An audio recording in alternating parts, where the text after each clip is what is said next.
आज के इस समय के लिए जो प्रभु ने हम सबको दिया, कि प्रभु की इस जीवन के दिन प्रभु की आराधना के लिए, प्रभु की स्तुति के लिए हम परमेश्वर के घर आ सके। प्रभु का धन्यवाद देते हैं। हमने अलग अलग रिपोर्ट सुनी और खास करके यह पिकनिक की रिपोर्ट दी जा रही थी, तो ऐसे हमें मनाली में ले गए थे और रोहतांग और ये बहुत सारी जगहों पर ऐसे जैसे अभी पहुंच गए। विमेन फेलोशिप के थ्रू हमने बहुत अच्छी रिपोर्ट सुनी, इतनी अच्छी बातें वहाँ सिखाई जाती हैं और संडे स्कूल को बच्चों को अच्छे तरीके से तैयार करने के लिए स्ट्रैटेजी तैयार की जा रही है। सारी हम प्लानिंग के लिए अपने दिल्ली डायसिस के अलग अलग टीम्स के लिए परमेश्वर को धन्यवाद देते हैं। धन्यवाद देते हैं परमेश्वर ने हम सबको स्वस्थ तंदुरुस्त रखा है। बेशक कई प्रकार की कमजोरियां कमी आती हैं, शरीर में कई प्रकार की बात होती है जो बाहर से नहीं दिखती, लेकिन अंदर हमारे बहुत कुछ होता है। इसके बावजूद प्रभु अपने अनुग्रह से, अपनी दया से हम सब कुछ संभाले हुए। हमारे बीच में बहुत सारे प्रियजन जो बीमार थे, मौसम की वजह से या उम्र का फायदा था, प्रभु ने हर एक को अपनी दया की कृपा से संभाला है। हम प्रभु का धन्यवाद देते हैं। अपने पूरे पास्टरेट के लिए, सेंट फ्रांसिस कलीसिया के लिए, हमारे Sunday school, youth fellowship, math fellowship, women fellowship, pastorate committee और अलग अलग लोग जो चर्च की अलग अलग जिम्मेवारियों को निभा रहे हैं, हम सब के लिए प्रभु का धन्यवाद देते हैं। मेरे साथ बोलिए प्रेरितों के काम 5वां अध्याय और उसके 27 वचन से 42 वचन तक आज हमने पढ़ा है। प्रेरितों के काम पुस्तक को जब हम पढ़ते हैं तो ये पहली सदी में या पहली कलीसिया के बीच में परमेश्वर के मूवमेंट को, परमेश्वर के कामों को हमें इंफॉर्मेशन मिलती है इससे। हालांकि जब हम ये प्रेरितों के काम पुस्तक पढ़ते हैं, हमें सब कुछ पूरी डिटेल के साथ नहीं मिलता, लेकिन हम जो इसमें से पाते हैं कि परमेश्वर पवित्र आत्मा की सामर्थ के द्वारा अपने प्रेरितों को तैयार करके उनकी अगुवाई में एक नई शुरुआत होती है, नए जीवन की शुरुआत होती है। प्रेरितों के काम में आने से पहले जब हम प्रभु यीशु मसीह के मुर्दों में से उठने की बात बारे में जानते हैं, 40 दिन प्रभु अपने चेलों के साथ रहे और उनके बीच में प्रभु ने उनको तैयार किया और स्वर्ग में उठाए जाने से पहले प्रभु यीशु मसीह ने अपने चेलों को सिखाया, बोला, आदेश दिया कि जो बातें मैंने तुम्हें सिखाई हैं उन्हें मानना सीखो। सब जातियों में जाओ, सब भाषाओं में जाओ, हर जगह जाओ और उन्हें जो बातें मैंने तुम्हें सिखाई है सिखाओ। पिता, पुत्र, पवित्र आत्मा के नाम से बपतिस्मा दो, चेले बनाओ। और एक प्रतिज्ञा प्रभु ने बहुत बड़ी की है कि जगत के अंत तक तुम्हारे साथ रहूंगा। और पेंतिकोस्त के दिन परमेश्वर ने अपने पवित्र आत्मा को अपने कलीसिया के ऊपर, चेलों के ऊपर उंडेला और चेले जो कई प्रकार से कमजोर थे, अज्ञानी थे, भयभीत थे, प्रभु के सामर्थ्य से परिपूर्ण होकर के प्रभु के जिंदा होने की गवाही देते हैं और हजारों में लोग प्रभु को स्वीकार करते हैं। बपतिस्मा लेकर के कलीसिया की स्थापना होती है। अब देखिए, पतरस ने जब पहली बार सरमन दिया तो प्रभु का वचन कहता है 3000 के लगभग पुरुषों ने प्रभु को ग्रहण किया। बपतिस्मा लेकर के पहली कलीसिया की स्थापना हुई, जिसकी मेंबरशिप की 3120 की जमायत थी, जिनको जो बालाखाना में टेलीमीटिंग में थे, पवित्र आत्मा की उस सामर्थ को पाने के लिए जो प्रेर कर रहे थे। पिछले 10 दिन लगातार वो प्रार्थना में थे और जब 10वां दिन अर्थात 50वां दिन पेंतिकोस्त का दिन आया तो परमेश्वर का पवित्र आत्मा बड़ी सामर्थ के साथ इन चेलों के ऊपर उतरा और परमेश्वर के बड़े बड़े कामों की चर्चा होने लगी। और इस प्रकार से हम देखते हैं कि प्रभु के पवित्र आत्मा की सामर्थ, प्रभु के पवित्र आत्मा की अगुवाई में चेलों के द्वारा बहुत चिन्ह चमत्कार होने लगे। जब पतरस की इंतजार की जाती थी, लोग सड़कों पे, हाथों पे, कटोरों पे जो है पेशेंट को लाते थे, बीमारों को लाते थे, सिर्फ एक उम्मीद के साथ कि पतरस की यदि परछाई भी उनके ऊपर पड़ जाएगी तो वो चंगे हो जाएंगे। और बहुत बड़े बड़े काम हो रहे। तीसरे अध्याय में जब आते हैं, पतरस और यूहन्ना ने एक लंगड़े को चंगा किया, जर्मंदे को चंगा किया, और बहुत सारे चीज चमत्कार हो रहे हैं। चैप्टर 6 में हम आते हैं और उसका 7 वचन कहता है, प्रभु का वचन बहुत ही सामर्थ के साथ फैलना शुरू हो गया। चेलों की गिनती बढ़ने लगी और याजकों का एक बहुत बड़ा समाज कलीसिया के साथ आ गया। लेकिन जैसे ही प्रभु का वचन बढ़ता है, कलीसिया के में जो है हजारों में लोग प्रतिरोज बढ़ते हैं, प्रतिरोज कलीसिया बढ़ रही है। वहां जो धार्मिक अगुवे, फरीसी है, शास्त्री है, आराधनालय के सरदार है, सिनागोग के प्रधान है, उनको ये बात अच्छी नहीं लग रही और वो अपना बिजनेस को के सामने इस चीज को, प्रभु के इस इवेंजलाइजेशन को जो है एक बहुत बड़ी रुकावट जान करके चेलों को पकड़ते हैं, चेलों को पकड़ के बंदी गृह में, जेल में डाल देते हैं। और परमेश्वर ने बड़ी सामर्थ के साथ अपने दूत को भेजकर जेल के तमाम दरवाजे खोल करके उन चेलों को वहां से मुक्त किया, चेलों को वहां से निकाला, मुक्त किया। इसलिए नहीं कि वो अपने आप को बचा के कहीं और जगह चले जाए, किसी सेफ जगह पर चले जाए। बहुत बार हम ऐसा हमारे साथ होता है कि एक मुसीबत वाली जगह से हम निकलते हैं, हम किसी सेफ सुरक्षित जगह पर पहुंचना चाहते हैं, लेकिन स्किन सेफ के लिए नहीं, एक सुरक्षा के लिए नहीं, एक किसी ऐसे काम के लिए नहीं। परमेश्वर ने चेलों को जेल में से निकाला और स्वर्गदूत ने कहा जाकर के उन तमाम कामों को, प्रभु यीशु मसीह के जिंदा होने की गवाही को सब लोगों में जाकर के बताओ। और वो अगले दिन आराधनालय में जाकर के प्रचार कर रहे थे। इधर जिन अधिकारियों ने उनको जेल में डाला था, वो सुबह आदेश देते हैं कि जिनको हमने कल बंद किया था बंदी गृह में, उनको निकाल के लाओ, और जाते हैं तो जेल वहां खाली पाते हैं। एक और रिपोर्ट आती है, कहते जिनको तुमने बंद कर दिया था वो देखो जाके आराधनालय में वो तो प्रचार कर रहे हैं, तो बुलाया जाता। और महायाजक क्या कहता है, you have turn the world upside down, तुमने पूरे यरूशलेम को अपने परिचार से भर दिया। और ये चेलों की झील थी, ये पवित्र आत्मा की सामर्थ थी जो चेलों के द्वारा कार्य कर रही थी। खुद मानता है वो याजक, खुद मानता है वो लीडर, और वो कहता है क्या मैं तुम्हें ये आदेश नहीं दिया था कि आगे से तुमने इस नाम अर्थात प्रभु यीशु मसीह के नाम में कोई बात नहीं करनी, कोई प्रचार नहीं करना, किसी प्रकार की शिक्षा नहीं देनी, परंतु तुमने तो यरूशलेम को अपनी इस शिक्षा से, अपने इस प्रचार से भर दिया। वो खुद एक्सेप्ट कर रहे हैं कि तुमने यरूशलेम को उस प्रचार से अर्थात प्रभु यीशु मसीह के जिंदा होने की गवाही को तुमने यरूशलेम को भर दिया। और दूसरे कहते तो तुम उसकी मृत्यु को हमारी गर्दन पर डाल रहे हो, उस बात को तुम्हें हमें दोषी बना रहे हो। और यहाँ पतरस को फिर मौका मिलता है, और फिर पतरस जो है प्रभु यीशु मसीह की आरंभ से टेस्टिमनी आरंभ करता हुआ पूरा विस्तार के साथ बताता है कि किस प्रकार प्रभु यीशु मसीह परमेश्वर का नियुक्त, परमेश्वर का अभिषेक तुम्हारे बीच में आया और तुमने उसको तिरस्कार किया, उसको मरवा डाला, और उसी को परमेश्वर ने जीवन दिया।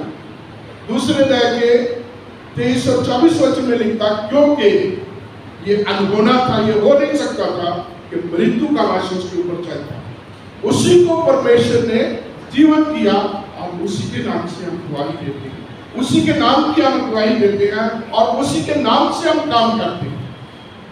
और जब इस तरीके से कलीसिया को, लोगों को उनके साथ मिलते हुए उनके द्वारा बहुत सारे चिन्ह चमत्कार होते हुए देखते हैं, तो वचन में उनका दिल जल गया। तो आज की वचन में पढ़ा, वो चढ़ उठे, अंदर ही अंदर कुड़कुड़ाहट, बहुत जो है गुस्से से भर गए, और उन्होंने प्लानिंग की कि इनको बिल्कुल खत्म कर दिया, मार देने की उन्होंने योजना।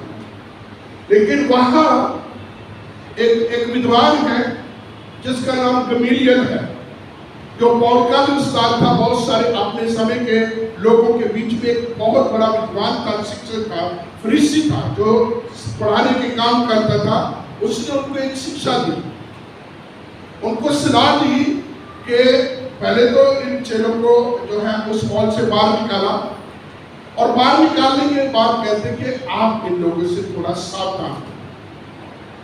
और थ्यूदास की बात करता है कि एक वक्त में थ्यूदास नामक एक व्यक्ति खड़ा होता है जिसने 400 लोगों को अपने साथ मिला लिया, और वो ये कहता कि वो कुछ है, लेकिन उसकी मृत्यु के बाद सारे के सारे तितर बितर हो गए। उसके बाद जब जनगणना होती है, प्रभु यीशु मसीह के जन्म से पहले यहूदा करके एक व्यक्ति खड़ा होता है, और वो भी कुछ लोगों को अपने पीछे लगाता है। परंतु क्या हुआ, उसकी मृत्यु के बाद सारे के सारे फिर तितर बितर हो गए, और जो मूवमेंट आरंभ होती है वो खत्म हो जाती है उसकी मृत्यु के साथ ही। परंतु क्या कह रहा, ये लोग ऐसे नहीं है, इनसे थोड़ा सावधानी से काम करो, क्योंकि यहाँ चेलों का हियाव, चेलों की जो हिम्मत थी, उनकी जो जिस प्रकार से वो गवाही दे रहे थे, गमलीएल एक समझदार एक विद्वान व्यक्ति, उसने इस चीज को देख लिया और एक तरीके से उसने बीच का रास्ता अपनाया, बीच का रास्ता अपनाया कि इनसे दूर रहो, इनसे कोई कुछ भी nothing to do with them, इनके साथ कोई भी कुछ भी ऐसा मत करो। और ये कहा कि वो लोग उठे थे, थ्यूदास, वो यहूदा उठा था, मुकाबी उठे थे, कई प्रकार की ऐसी मूवमेंट बनी थी, वक्त के साथ उनकी मृत्यु के सारी खत्म हो गई। लेकिन ये मत जो शुरू हुआ है, प्रभु यीशु मसीह को मार दिया, और इनका विश्वास देख इनका हियाव देखो कि उसके जिंदा होने की बात कह रहे हैं, और उस मृत्यु का दोष तुम पर लगा रहे हैं। अब nothing to do with them, उनके साथ कुछ इस प्रकार से ना, बल्कि क्या कहता, बी केयरफुल, इनसे तुम सावधान रहो, क्योंकि यदि ये काम मनुष्यों का है, यदि ऐसी मूवमेंट जो पहले उठती रही है ऐसे है, तो उन मूवमेंट की तरह ये काम भी खत्म हो जाएगा। परंतु यदि ये काम परमेश्वर की ओर से है तो हम इसे खत्म नहीं कर सकते। कहीं ऐसा ना हो कि अनजाने में तुम परमेश्वर के विरोध में काम करने वाले हो, कहीं ऐसा ना हो कि तुम परमेश्वर के साथ युद्ध करने वाले बन सकते, क्योंकि वो इस चीज को जानता है, व्यवस्था को जानता है, एक शिक्षक है कि परमेश्वर के पहले पर लात मारना मुश्किल है, बहुत बड़ी खतरा।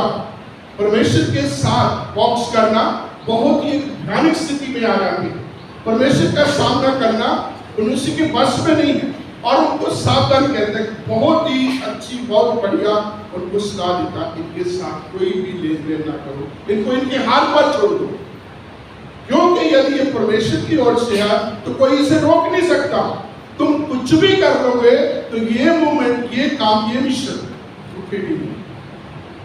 इस प्रकार से चेलों को अंदर फिर बुलाया जाता है, और चेलों को अंदर बुला करके उनको धमकाया जाता है, उनको चेतावनी दी जाती है कि इस नाम अर्थात प्रभु यीशु मसीह के नाम पर किसी भी प्रकार का कोई उपदेश, कोई शिक्षा, कोई बात नहीं करनी।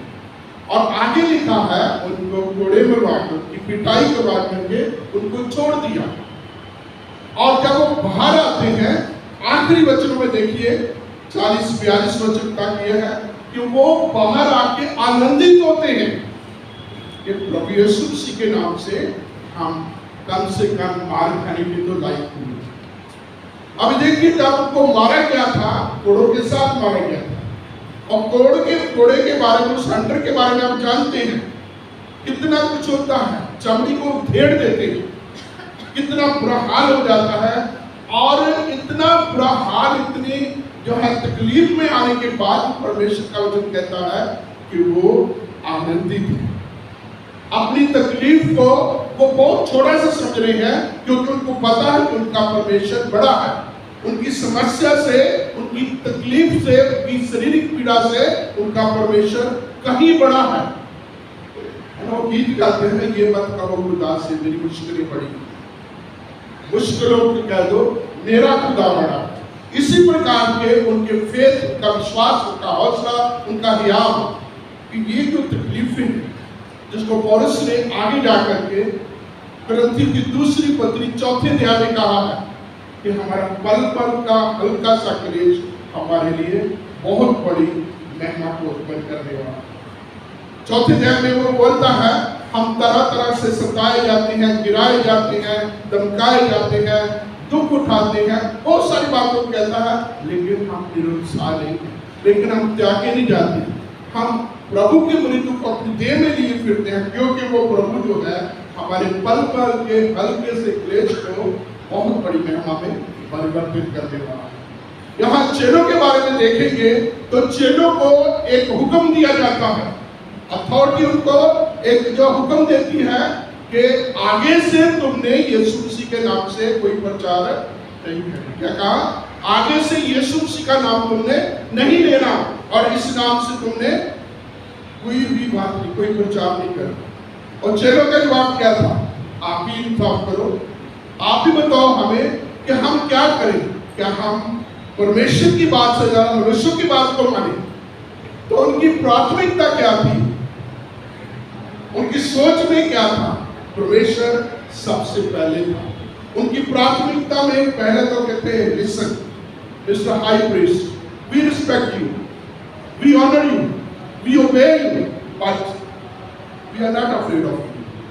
वो उस आराधनालय के जो है महायाजक से इस प्रकार से कहते हैं और उसको ये बड़े जो है ओपन में खुले में बोल देते हैं कि आपका आदर मान सत्कार आपके अधीन है हम, परंतु भय परमेश्वर का मानेंगे, हुक्म परमेश्वर का मानेंगे, क्योंकि ये हमसे नहीं होगा कि हम परमेश्वर की बातों को छोड़कर मनुष्य की बातों को मानें।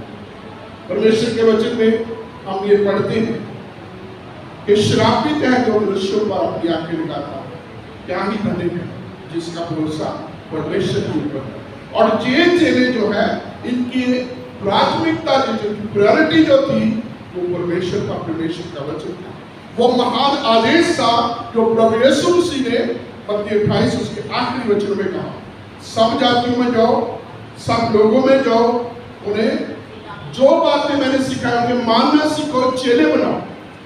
और प्रभु यीशु मसीह की इस जो है आदेश को, इस महान आदेश को उन्होंने अपने आगे रखा था, इसको वो आगे पहुंचा रहे थे। और दूसरा उनका परमेश्वर के ऊपर, प्रभु के ऊपर भरोसा था, क्योंकि प्रभु ने प्रतिज्ञा की थी। क्या कहा था? जगत के अंत तक मैं तुम्हारे साथ हूँ। जगत खत्म हो जाएगा, दुनिया खत्म हो, सब कुछ खत्म हो जाएगा, लेकिन मैं तुम्हारे साथ। प्रभु के प्रतिज्ञा, इन बातों को आप देखेंगे पुराने नियम में नबियों की जुबानी देखेंगे, वचन कहता है एक माँ अपने दूध पीने वाले बच्चे को भूल सके। कितनी माताएं यहाँ बैठी, क्या ये संभव है? क्या ममता खत्म हो सकती है? प्रभु का वचन कहता है एक माता अपने दूध पीने वाले बच्चे को भूल सकती है, परंतु मैं ना कभी तुम्हें भूलूंगा, ना त्यागूंगा, ना कभी छोड़ूंगा। वो एक ऐसा परमेश्वर जो कभी अपने लोगों को छोड़ता नहीं है। और इनका विश्वास था प्रभु के उस वचन के ऊपर कि जगत के अंत तक मैं तुम्हारे साथ। इस प्रकार से आप प्रेरितों के काम की कोई पुस्तक है, एक 6 हिस्सों में बांटी हुई है और हर भाग के अंत में एक रिपोर्ट आती है। आप पढ़ेंगे, निकालिए जरा 6 चैप्टर 6 वर्स 7।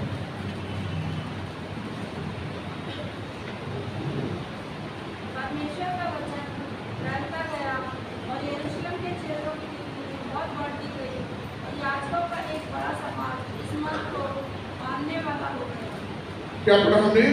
परमेश्वर का वचन फैलता गया, यरूशलेम में चेलों की गिनती बढ़ती गई और याजकों का एक बड़ा समाज में शामिल हो गया। और इस प्रकार से आप हर सेक्शन के बाद ये रिपोर्ट मिलती है।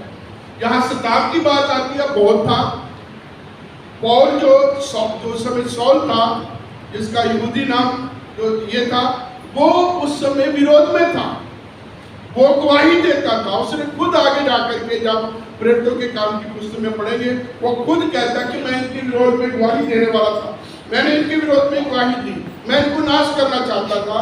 और खुद वही प्रभु की गवाही देता, प्रभु को जिंदा होने की गवाही देता है। अपने बारे में, अपने वंश के बारे में, अपने जोश, अपने होश के बारे में, अपने उस ज्ञान, उस प्रमाण के बारे में बताता हुआ कहता है। और इस प्रकार से हम देखते हैं हर सेक्शन के बाद 6 इसके हिस्से हैं प्रेरितों के काम। हर सेक्शन के बाद ऐसी ही रिपोर्ट मिलती है। कलीसिया बढ़ती गई, कलीसिया को शांति हुई, यहाँ विरोध था, यहाँ स्ताव था, यहाँ तरह तरह की और यातनाएं थी, जेल थी। आप देखिए पौलुस के साथ क्या हुआ, कितनी यातनाएं सही। और प्रभु का वचन आखिरी समय में, आखिरी चैप्टर में आएंगे तो उसमें लिखा पौलुस को एक घर में बंदी गृह में रखा गया, हाउस अरेस्ट करके। परंतु क्या किया, उसको इजाजत दी गई 3 साल के लिए कि वो एक घर में रह करके प्रभु का वचन सिखा सकता है। और भाई लोग, वचन मेरे भाई लोग खुले में उसके पास आते थे और एक तरीके से उसने थियोलॉजिकल कॉलेज वहां खोला हुआ था। लोग आते थे, प्रभु का वचन सीखते थे और लगातार वहां रह करके कलीसियों को उसने पत्र लिखे, कलीसियों को उसने। तो पहली चीज, चेले जो है उनकी प्राथमिकता परमेश्वर का वचन है, परमेश्वर का आदेश है। मनुष्यों की बात मानने से उन्होंने प्रभु की बात को माना। दूसरे, पवित्र आत्मा की सामर्थ का असर हमें देखता है।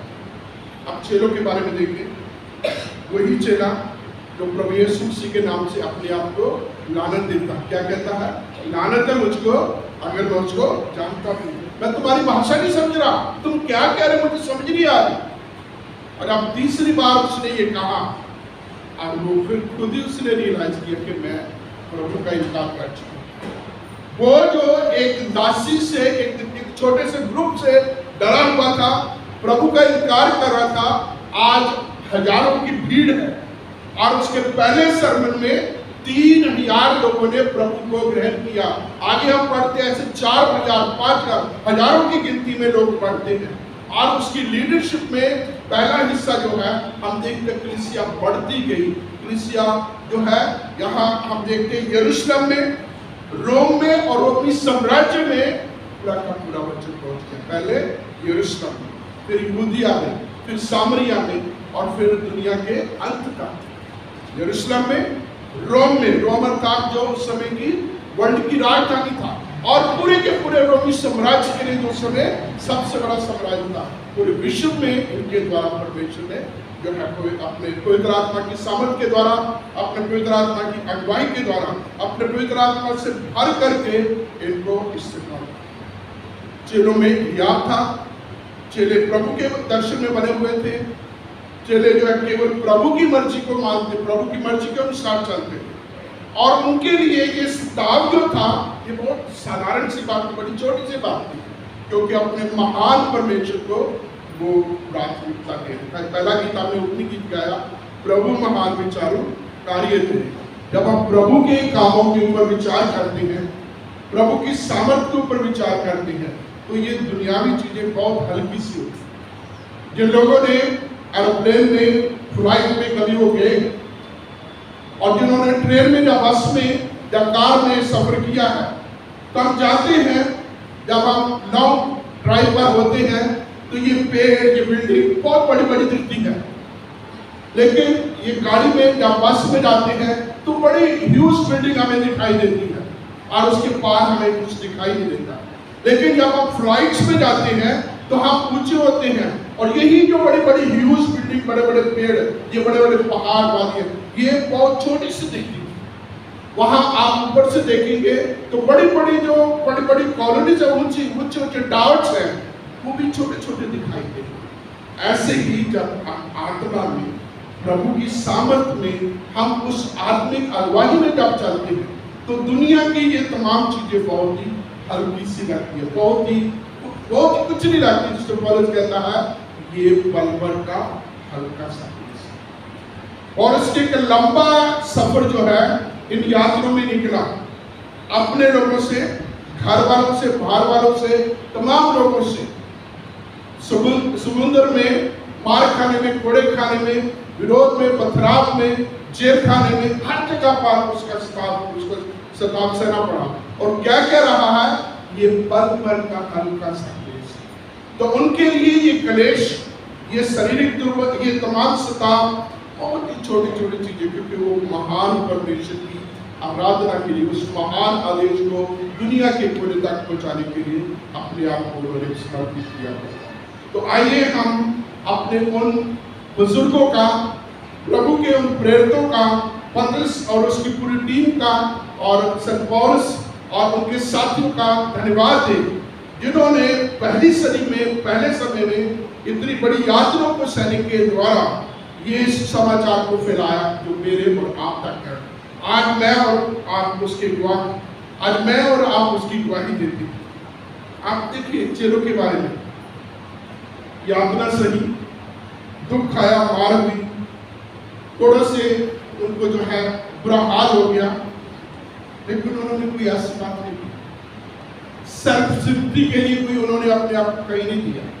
आज छोटी छोटी बातें होती हैं, स्ताव आता है, छोटी सी बात, छोटा सा विरोध हमारे सामने होता है, हम अपने हाथ खड़े कर देते हैं।